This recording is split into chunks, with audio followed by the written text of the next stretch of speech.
accompagner fidèlement leurs fonctions en restant confiés et d'en rendre moyennement compte à l'officier du ministère public. Je prends acte de votre prestation de serment en qualité d'officier de police judiciaire. En compétence restreinte, mes très sincères félicitations.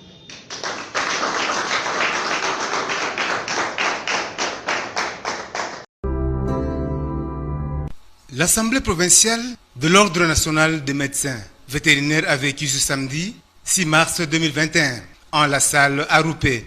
Plusieurs points étaient à l'ordre du jour, à savoir la lecture et l'adoption du procès verbal de l'Assemblée antérieure du 1er février 2020, le rapport annuel des activités de l'année 2020 et la planification des activités de l'année 2021. Prenant la parole, le président provincial de l'Ordre national des médecins vétérinaires, le docteur Jean-Claude Moukadi, a fait le bilan des activités de l'Ordre des médecins vétérinaires avant de présenter les vœux à tous les médecins pour l'année 2021. À noter que plusieurs activités ont été déployées par son comité, mais beaucoup reste à faire, en tenant compte de la participation de tous les membres de la corporation. Séance tenante, quelques réalisations ont été projetées, ce qui a enchanté les membres. Très bonne assemblée, il fallait vraiment qu'on en organise pour qu'on anticipe beaucoup d'éléments que ça faisait une année, on n'en a pas parlé.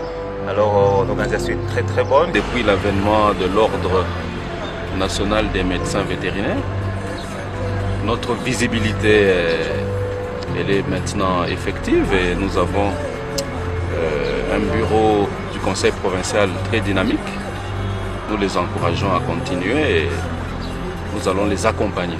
Ça nous a tellement plu le fait qu'on a décortiqué beaucoup de choses qui pourront nous faire avancer. Les cadres d'abord qui nous a accueillis, nous apprécions cela. Ces assises se sont déroulées dans une ambiance bon enfant et dans la confraternité. À la fin de la cérémonie, Dr Jean-Claude Moukadi résume. Ce que nous pouvons retenir aujourd'hui, c'est que par rapport à la planification, quand même à 70% des activités ont été réalisées. Et cette année 2021, nous reprenons presque le même schéma, mais nous pouvons retenir en priorité d'abord la sensibilisation à la filiation. Une deuxième chose aussi que nous voudrions faire cette année, c'est de pouvoir agir de façon à décourager et à réduire sensiblement le nombre de prestataires sans qualité. Une troisième chose aussi qui est une priorité pour cette année, faire des états des lieux jusqu'où nous sommes, comment ça se passe et définir des orientations pour le futur. Pour rappel, l'Ordre national des médecins vétérinaires est une corporation professionnelle dotée d'une personnalité juridique par ordonnance loi numéro 18/029 du 13 décembre 2018.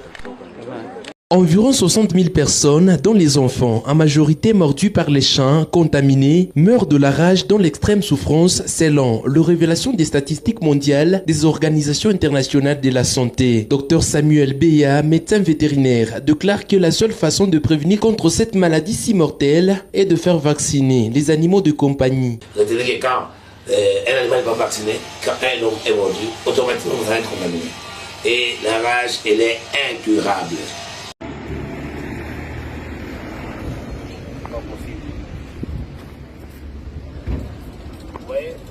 Quand on vous dit que le bœuf va mourir, regardez un peu l'état de cette chèvre. Vous voyez vous-même. Et j'ai arrêté ça au péché. Et je vais d'amener ça. Cette chèvre était transportée, quittée Kasumbalesa, au-dessus, passant par la Bouéda. J'ai stoppé, j'ai utilisé un motard. Mais ils se sont imposés, ils sont partis. Alors, là c'est bien rasé. On a bien rasé juste pour permettre au docteur de passer à l'acte. Vous voyez à l'intérieur le liquide est là, vous voyez vous-même. Hein, l'oreille est gonflée et ça dérange vraiment notre animal. Vous n'allez pas dormir parce que quand l'animal est malade, retenez que vous aussi, vous devenez aussi animal.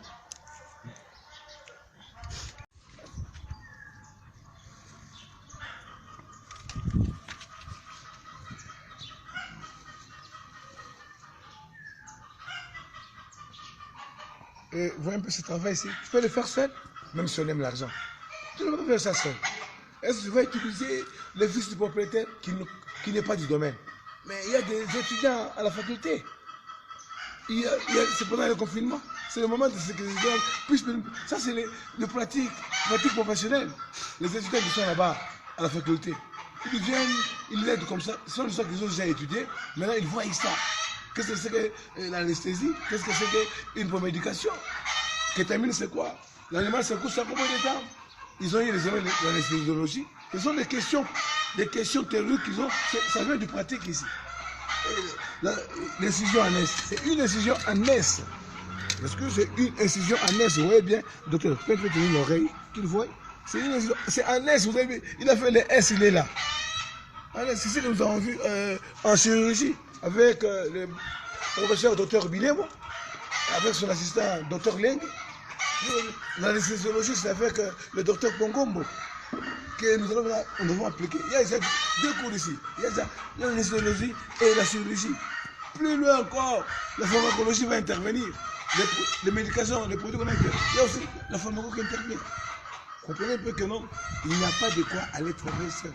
Travailler en synergie. Les étudiants sont là pour apprendre, pour voir ça. Ne pas simplement dire que celui-là, moi je connais.